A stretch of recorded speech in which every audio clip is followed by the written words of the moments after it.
Happy merry Christmas. আর আজকে Christmas cake celebrate করার পরে দুপুরের লাঞ্চে ছিল চিকেন। তারপরে হলো বিকেলবেলার দিকে দিদিদের বাড়িতে চলে গেছি। আর আমার আউটফিটটা কেমন লাগছে অবশ্যই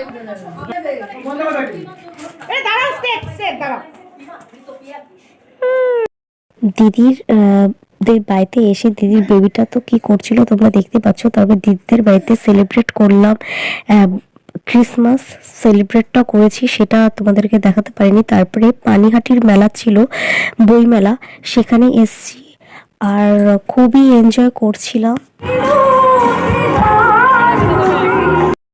আর মেলাতে এসে টুকটাক কিছু না কিছু খাবার দাবার খেয়েছি।